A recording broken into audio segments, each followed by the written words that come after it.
जाजपुर में 76तम जिला स्तरीय साधारणतंत्र दिवस पालित कुसुमा पड़िया पताका उत्तोलन कले मंत्री पृथ्वीराज हरिचंद। देशर अखंडता रक्षा प्रत्येक नागरिक कर्तव्य बोली मंत्री कहते। भद्रक में जिला स्तरीय साधारणतंत्र दिवस पालित जिलापाल दिलीप कुमार राउतराय जोगदे पताका उत्तोलन करते।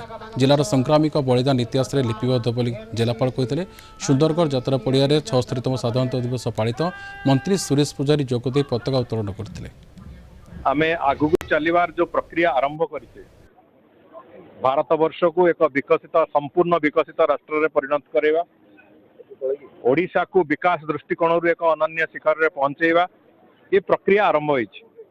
एवं वास्तव रे आजिर दिन आम पई एक संकल्पर दिन।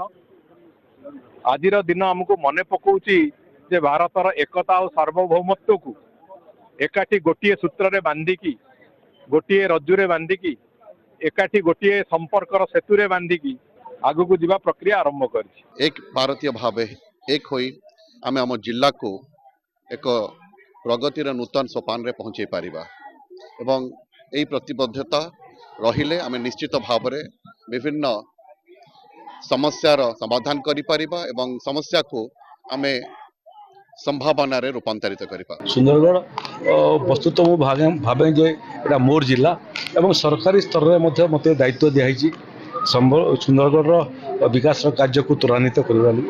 सुंदरगढ़वासी को बहुत बहुत अभिनंदन। गणतंत्र दिवस रे बहुत बहुत शुभकामना। आसंतु समस्ते मिसिबा नुआ सुंदरगढ़, आधुनिक सुंदरगढ़, विकसित सुंदरगढ़ आगामी दिन रे तैयारी करबा।